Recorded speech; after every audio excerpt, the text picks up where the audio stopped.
Et salut à toi! Donc aujourd'hui, je te fais une vidéo pour te parler des agents immobiliers. Avant toute chose, abonne-toi à ma chaîne YouTube MH-du-milieu Invest. Tu peux liker ma page Facebook, me suivre sur Instagram ou sur Twitter. On parle immobilier, rénovation, investissement locatif, entrepreneuriat, mindset de l'entrepreneur. Mais aujourd'hui, je veux te faire une vidéo sur les agents immobiliers. J'avais déjà fait une vidéo sur ça où j'avais expliqué que j'avais rencontré un agent immobilier dans la région de l'Est de la France et il m'avait complètement sapé le moral. Donc j'avais fait une vidéo à chaud parce que le mec m'avait dit qu'on ne pouvait pas retrouver une rentabilité de plus de 3-4% à Strasbourg. C'était un ancien du vieux de la vieille et qui me disait ça c'était pas possible, ça c'était pas possible. Il m'avait posé plein de questions. J'avais vraiment fait un peu le novice vis-à-vis de lui. Du coup, il m'avait sapé le moral et j'avais fait une vidéo, je l'avais publiée sur YouTube directement. Donc aujourd'hui, je te fais une vidéo en fait pour te parler de l'agent immobilier. Est-ce que c'est plus, tu dois plus… Enfin, on a tendance à dire que les agents immobiliers ne comprennent rien. Ce qu'il faut savoir, c'est que sans agent immobilier, il n'y a pas de vente parce qu'ils brassent quand même un gros nombre de ventes de biens immobiliers. Tu peux passer par un marché, tu peux trouver des biens directement de propriétaire à propriétaire. Tu peux trouver des biens, genre maintenant si tu as déjà un bien et tu vas dans une réunion de copropriétaires et que tu parles avec la petite mamie qui elle en a marre, elle a acheté son appartement il y a 30 ans, 40 ans et qu'elle veut le vendre et tu achètes directement comme ça, ou alors tu connais un notaire, ou alors tu discutes avec des amis qui te disent ouais moi je connais quelqu'un. Mais on va dire quand même que le plus gros du temps, la plupart du temps, tu seras obligé de passer par un agent immobilier. Il y a des bons agents immobiliers, il y a des moins bons agents immobiliers. Personnellement, je pense qu'il y a des agents plus de mauvais agents immobiliers que de bons agents immobiliers.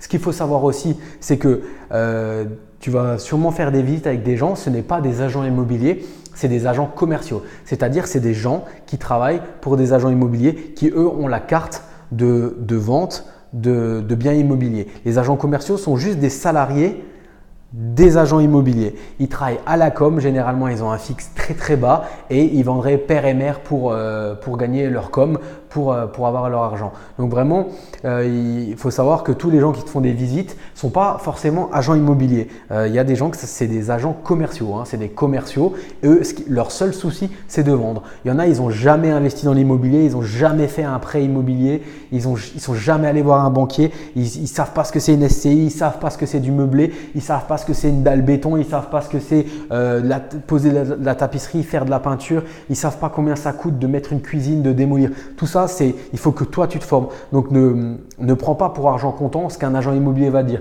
Moi j'ai fait une visite d'un bien que j'ai acheté, que je rénove, hein, le bien que je te mets actuellement en vidéo. L'agent immobilier le jour-là m'a dit il y a pour 10 000 € de travaux. Voilà, vous faites un petit coup de peinture, 10 000 € de travaux.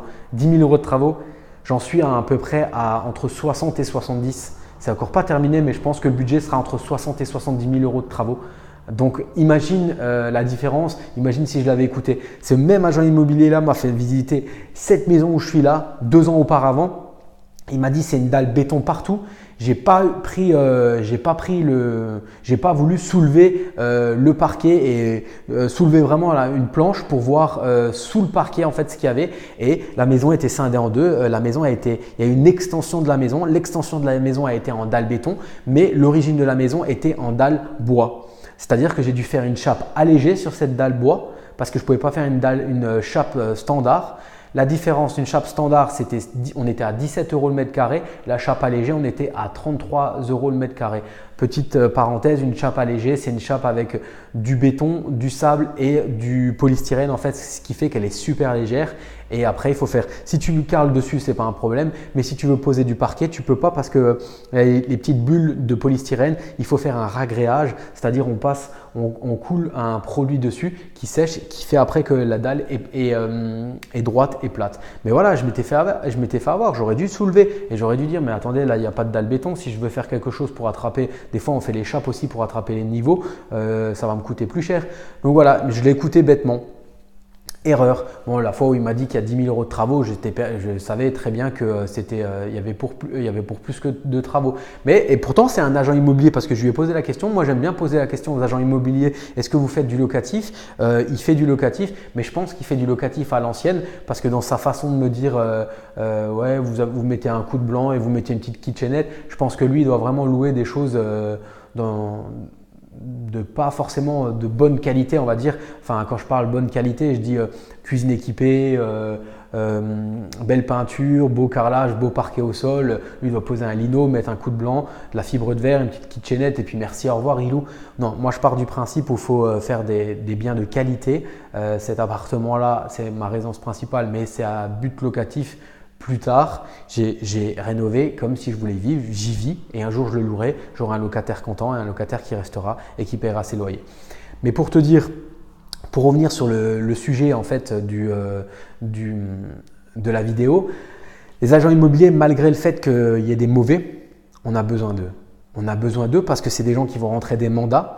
S'ils rentrent des mandats de vente derrière, si ça matche bien avec eux, si toi tu as réussi à vraiment bien faire que tu as une bonne relation avec l'agent immobilier, le mec il va t'appeler. Moi j'ai des agents immobiliers qui m'appellent avant de les mettre sur le bon coin. Donc voilà, même si des fois le mec il comprend rien à la fiscalité, il comprend rien à la rénovation, on a quand même besoin d'eux et dans le tas on en trouve des bons. Personnellement, moi j'en ai 3-4 avec qui je m'entends très bien, avec qui j'offre leur bouteille de champagne à Noël, avec qui je fais toujours un petit geste. Si je fais une vente concluante, si derrière ils m'amènent une vente et ils arrivent à m'amener la négociation jusqu'au bout, généralement je fais un geste, je fais un cadeau, je les invite au restaurant ou alors en contrepartie, ce que tu peux faire aussi, c'est si tu n'as pas envie de faire la gestion avec son agence immobilière, fais la gestion en contrepartie. Moi, ce que je fais souvent dans la négociation, je dis si vous arrivez à me négocier ce bien tel quel au prix où j'ai négocié, par exemple, je donne un exemple, je fais moins 20 000 euros. S'il arrive à m'avoir la vente à moins 20 000 euros, je lui dis par contre, je vous laisse le bien en gestion. Comme ça, lui, il va encore prendre une com sur la gestion et tout le monde sera content en fait. Ce que tu fais aussi, ce que je fais aussi moi, c'est que je fais mon offre, j'argumente mon offre dans le mail, je fais une offre, j'envoie une offre par mail en PDF avec un argumentaire par mail. Je l'appelle ou j'essaye de voir en contre-visite, lui donner les arguments visuellement, face à face, mais en même temps, je lui donne un support. Et souvent, l'agent immobilier, ce qu'il fait, il transfère ce mail-là au propriétaire et il l'appelle par la suite. Et ce qui fait que, en fait, on lui a mâché le travail. Le but, c'est du mâcher le travail. Et souvent, après, lui, il fait l'intermédiaire. Parce que moi, j'ai déjà eu le cas. J'ai déjà eu un agent immobilier qui m'a dit bah là, de toute façon, donc on sort, on visite un immeuble et je dis écoute, l'immeuble là, je le tutoie, je le connais bien. L'immeuble là est affiché à 270 000. Je dis vas-y, téléphone au propriétaire, tu dis 180. 270, 180. Donc moi j'argumente, je dis voilà, là, il y a là ça. Donc j'ai dit si tu veux, je te fais un mail, je lui fais un mail. Et puis il m'appelle, il me dit bon, j'étais 1 heure avec le propriétaire m'a insulté. Donc voilà, il est tombé face à un propriétaire qui s'était braqué quoi, parce que moi j'étais parti de 270 à 180. Donc automatiquement le propriétaire s'était braqué. Mais voilà, la vente c'est pas faite, mais pour ça de toute façon c'est toujours la même chose. Il faut faire du volume. Il faut faire du volume de visite. Tu feras du volume, tu rencontreras beaucoup d'agents immobiliers. C'est proportionnel. Au bout d'un moment, tu vas rencontrer 20, 30, 40, 50 agents immobiliers. Tu en trouveras toujours 5 ou 6 avec qui ça va marcher, qui vont te comprendre, qui eux font du locatif, qui comprennent ce que tu veux faire. Donc pareil aussi, il faut que toi, tu définisses un budget, un secteur et une taille d'appartement. Soit tu veux du studio, soit tu veux du F2, soit tu veux du F4 pour faire de la grosse colocation, soit tu veux de l'immeuble. Mais voilà, sache que si toi derrière tu viens déjà avec un truc bien défini et que tu viens pas là en mode je sais pas trop, je visite. Non, viens, tu es sérieux, tu sais ce que tu veux. La banque, tu sais qu'elle va te suivre parce que tu as calculé ton taux d'endettement, tu as calculé ta capacité d'emprunt et tu viens et tu n'es pas un rigolo. Ce qu'il y a aussi en plus, c'est que ces mecs-là, des fois, tu visites un bien, mais si ça a matché et tu discutes avec eux, souvent, moi, c'est en descendant l'escalier pour arriver dehors ou devant la maison, devant l'immeuble.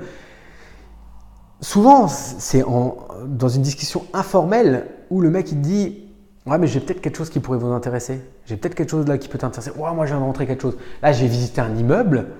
L'agent immobilier, on discute. La visite d'immeuble a duré 10 minutes. Et bon, je lui ai fait une offre, je lui ai dit on va attendre un petit peu que là, c'est une grand-mère qui vend. C'est souvent des grand-mères avec moi. On va attendre qu'elle ait 2-3 offres et une fois qu'elle est désespérée, on va peut-être lui passer mon offre. Peut-être mon offre, elle passera. Et après, on a parlé d'autres choses, on a parlé d'immobilier et il m'a dit qu'il rentrait un hôpital. Il m'a dit là, j'ai quelque chose si tu veux. 750 000 euros, c'est un hôpital. C'était un ancien centre de réhabilitation. Bon, voilà, mais il me l'a dit, il n'a encore pas eu le mandat, il me l'a déjà dit. Je sais qu'à 750 000 euros, il y a un immeuble près de chez moi, un hôpital près de chez moi à vendre. Je sais, il m'a dit que le directeur, c'est le directeur de l'hôpital qui souhaite vendre parce qu'il construise un autre hôpital ailleurs et que voilà, il n'a pas forcément envie de s'embêter. La première offre qui arrive est acceptée avec je ne sais plus combien d'hectares de terrain. Donc c'est surtout ça qui est important, le nombre de terrains qu'il y a à côté, quoi. Voilà, c'est un détail. 750 000 euros au jour d'aujourd'hui, pour moi, c'est trop gros. Mais ça, c'est pour te montrer que derrière, si je n'avais pas fait cette visite, donc si je n'avais pas fait de volume, je n'aurais pas eu cette info-là. Maintenant, peut-être je vais discuter avec d'autres investisseurs. C'est pour ça que je te conseille toujours de te regrouper avec d'autres personnes qui pensent comme toi. Je dis voilà, là, peut-être, hein, qu'est-ce qu'on fait? Résidence pour personnes âgées? Ou alors on arrache tout et puis on construit un immeuble, ou alors on construit des maisons mitoyennes, on crée une société, on construit des maisons mitoyennes et on les vend, on vend une partie, on loue l'autre partie. Voilà, j'ai eu l'info avant tout le monde.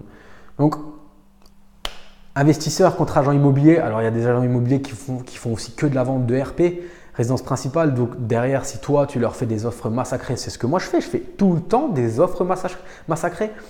Mais derrière, si c'est argumenté. Et ce que je fais aussi souvent, une fois que j'ai acheté un bien, 2 biens ou 3 biens dans le secteur de ces agents immobiliers-là, souvent ce que je fais, je leur envoie un mail, je dis voilà, bonjour, je suis toujours à la recherche de ça. J'ai signé cette semaine chez le notaire ce bien-là à ce prix-là. Je me suis fait un malin plaisir à renvoyer un mail aux agents immobiliers qui m'avaient remballé quand j'étais allé faire des visites à Strasbourg et quand je leur ai dit le prix à laquelle j'ai payé un bien à Strasbourg. Ouais, mais on est à moins de 2000 euros le mètre carré. Eh ben ouais, mec, mais je sais plus, il y a 6 mois, tu m'avais dit que c'était pas possible. Ah bah si, tu vois, c'est possible, j'ai réussi à le faire, quoi. Donc voilà, c'était une petite vidéo informelle, on n'est pas entré dans un détail, c'est vraiment plus du mindset entre toi et l'agent immobilier, quoi. Trouve-toi, crée ta team, je te dis toujours crée ta team, mais dans ta team, il doit y avoir les agents immobiliers. Qui sont dedans, hein. C'est incontournable. Dans ta vie d'investisseur immobilier, tu ne pourras pas tout le temps acheter en court-circuitant l'agent immobilier. Tu vas te griller au bout d'un moment, à moins que tu achètes dans tous les coins de la France, mais il faut être vachement libre géographiquement et ce n'est pas possible. Donc voilà, je te remercie d'avoir regardé cette vidéo jusqu'au bout, 12 minutes. Tu as un lien pour une formation offerte dans la description de la vidéo. Tu as aussi le lien de ma formation actuelle, Réussir son investissement locatif. Je vais y apporter des modifications, je vais l'améliorer, je vais l'agrandir. Donc, profites-en si tu la veux encore maintenant, celle-ci. Tu peux t'abonner à ma chaîne YouTube MH-du-milieu Invest, liker ma page Facebook, t'abonner sur Instagram, sur Twitter. C'est Michael Hartzheim, je suis infirmier libéral, je fais de l'investissement locatif, l'entrepreneuriat. Je te dis à bientôt pour de nouvelles aventures immobilières et du mindset. Salut!